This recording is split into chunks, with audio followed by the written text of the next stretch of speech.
नाम भी लिया और मैं इनका शुक्रगुजार हूं कि उन्होंने कहा कि हम उनकी इज्जत करते हैं। मैं भी आपकी दिलो जान से इज्जत करता हूं। सर, इस पार्लियामेंट में वाकई मेरा भी कोई तीसरा चौथा टर्म है, 2 बार कौमी असेंबली, 1 बार सूबाई असेंबली, और जो लोग मुझे जानते हैं वो मेरी गुफ्तगू से भी पूरी तरह आगाह हैं। सर, हमेशा हुकूमत की जिम्मेदारी होती है कि वो हाउस को पुरअमन रखे। अगर अपोजिशन कभी कोई कड़वी बात कर भी जाती है तो उसका बड़े प्यार मोहब्बत से जवाब दिया जाता है। ये हमने 8 से 13 तक ये आपने शायद देखा हो।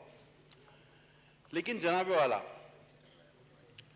जब आप हमें कहेंगे कि आप गुलाम हैं, जो कि आपके सामने 2 रोज पहले कहा गया और बार बार कहा गया, मैं सर आज इस बात का एतराफ करना चाहता हूं कि यस सर, हम अपने ज़मीर और अपनी सोच के गुलाम हैं।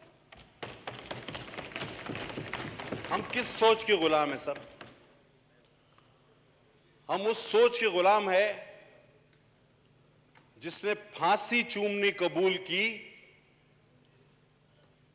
कोई यू टर्न नहीं लिया, झुका नहीं, वो फांसी झूल गया, उसने किसी उसूल पर सौदा नहीं किया। हम उस सोच के गुलाम हैं, हम मानते हैं।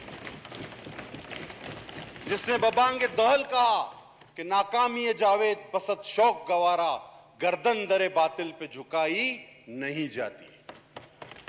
सर, हम उस सोच के गुलाम हैं जो मेरी शहीद बहन ने 2007 में हमें दुबई में बुलाकर कहा कि मुझे पता है मुझे कत्ल कर दिया जाएगा, लेकिन मैं अगर पाकिस्तान नहीं गई तो सवात पर पाकिस्तान का परचम नहीं लहराएगा। इस मट्टी को अगर मेरे लहू की जरूरत है तो मैं अपना लहू दूंगी। सर, हम सोच के गुलाम हैं, हम उस सोच के गुलाम हैं सर। वो कुंभा है शहीदों का, हर शख्स शाहकार, नाकाबिले शिकस्त रहा खून जुल्फिकार। हम उस सोच के गुलाम हैं सर, हम उस सोच के गुलाम हैं। आपको मेरी 2 मिनट बात सुननी होगी सर। हम उस सोच के गुलाम हैं, उस मादर जमहूरियत के सोच के गुलाम हैं जिसने अपना शोहर खोया, 2 जवान बेटे खोए और खुद भी वो सर की चोट की वजह से, वो भी शहीद है, वो सर के चोट की वजह से इस दुनिया फानी से गई, जिसके गमों पर सिर्फ एक शेर ही पूरा उतरता है सर, गम से गर खूगर हो इंसान तो मिट जाता है रंज, मुश्किलें मुझ पे पड़ी इतनी कि आसा हो गई। हम इस सोच के गुलाम हैं सर, हम इस सोच के गुलाम हैं कि जो शख्स मोहतरमा बेनजीर भुट्टो से शादी करने से पहले तो हाकिम अली खान का शहजादा कहलाता है, बहुत बड़ा आदमी, कोई इल्जाम नहीं उस पर, लेकिन जब वो मेरी शहीद बहन का शरीक हयात बनता है तो अपनी तकरीबन जिंदगी जेल में गुजार देता है, और जब इक्तदार में आता है वो सबको माफ कर देता है और वो अजीम रवायत कायम करता है कि अपनी भी ताकत 52B की समेत इस ऐवान की तकद्दुस को बढ़ाने के लिए दे देता है। हम उस सोच के गुलाम हैं सर। आगे चलें सर। आप हमें कहते हैं, आप हमारी क़यादत को कहते हैं कि भगोड़े। आप क्या एक्सपेक्ट करते हैं ये बात करने के बाद? हमारे मुंह से फूल जड़ेंगे? हमने सर इस धरती को लहू दिया, आप हमें कहते हैं आप भाग जाते हैं, तो हम तो फिर आपसे कहेंगे ना कि इंटरव्यू में हामिद मीर साहब के, किसने कहा था कि मेरे घर पुलिस आ गई, मैं खवातीन को भी छोड़ा, छतों पर भागा, फलांगता गया, भागता गया, मुझे खुद पता नहीं चला मैं कहां पहुंच गया। अब सर ये फर्क है क़यादतों का। सर अब आगे चले। आप कहते हैं सर जद्दोजहद। सर जद्दोजहद बड़ा कहना आसान है, करनी बड़ी कठिन है, बड़ी कठिन बात है। ये जद्दोजहद के निशान ये साद रफीक बैठे हैं, सरदार साहब बैठे हैं। सर इस जद्दोजहद की राह में कांटे हैं, कोड़े हैं, फांसी है। सर इस जद्दोजहद की राह में जेल है, सलाखें हैं। सर जद्दोजहद अगर 20 साल की ज़ियाउल हक से शुरू हो, परवेज मुशर्रफ से होती हुई और किसी के इशारों पर इक्तिदार में आ जाए, इसे जद्दोजहद नहीं कहते सर। ये कभी भी जद्दोजहद नहीं होती। कितने साल कोई जेल गया, कितने किसी ने कोड़े खाए, कितने लोग फांसी पे चढ़े, आप बताइए कितने मुकदमात कायम हुए। जद्दोजहद कहना आसान, करना मुश्किल। सर हमें तो इन अहम इश्यूज पर भी बात करने का मौका नहीं मिलता, जिसमें सर आपको पता है ट्रांसपेरेंसी इंटरनेशनल आपकी हुकूमत को लिख रही है कि 118 अरब रुपए का बगैर पेपरा रूल के आपने 118 अरब, आप सर आप लोग तो इंसाफ करने वाले हैं ना। आपको मुझे इंटरप्ट सर मेहरबानी करके कहें कि ना किया जाए।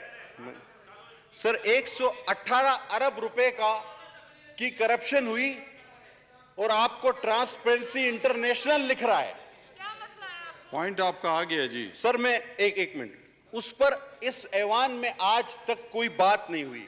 सर हमारे, आप कहते हैं हमारे क़यादत के लिए कि जी ये पर्ची के चेयरमैन है। अरे सर पर्ची तो है, या अगर आप में से किसी को शौक है या उनकी चेयरमैनी से आपको इतना हसद है, हम आपको खुले दिल से दावत देते हैं कि आप आए हमारे चेयरमैन के सामने, पीपल्स पार्टी के चेयरमैन का इलेक्शन लड़ लें, आपको दूध का दूध पानी का पानी पता चल जाएगा। वह पर्ची तो है। सर आप अगर विकिपीडिया पे अभी चले जाएं और विकिपीडिया पे चले जाएं तो पर्ची का मतलब आपको पता चलेगा कि ज़ियाउल हक की पर्ची से कौन आया था, ज़ियाउल हक की पर्ची से कौन आकर कप्तान बना, पर्ची वो थी।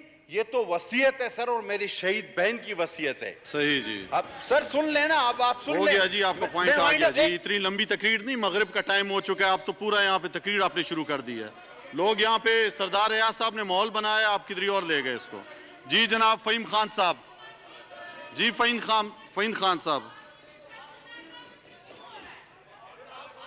जी फ़हीम खान साहब बात करें जी। शुक्रिया जनाब स्पीकर। जनाब स्पीकर पहले तो मैं जवाब दे दूं थोड़ा सा अपने भाई का रिकॉर्ड दुरुस्ती के लिए, कि इन्होंने कहा था कि जिसको शौक है हमारे चेयरमैन के सामने आके इलेक्शन लड़े, तो वो शकूर शाह ने लियारी में इनके घर में जाके, घर में घुस के और अल्हम्दुलिल्लाह लीड के साथ निशानदेही की है। बता भी दिया। जी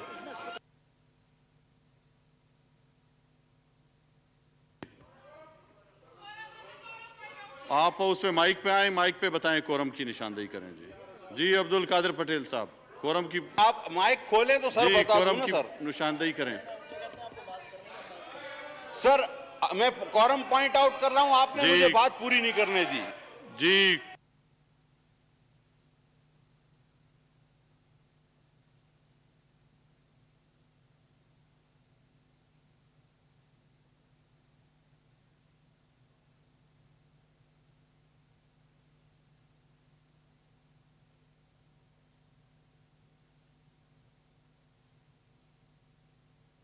जी गिनती की जाए।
कोरम पूरा नहीं है। ईवान की कार्रवाई बरोज़ मंगल 11 अगस्त 2020 दोपहर 4 बजे तक मुलतवी की जाती है।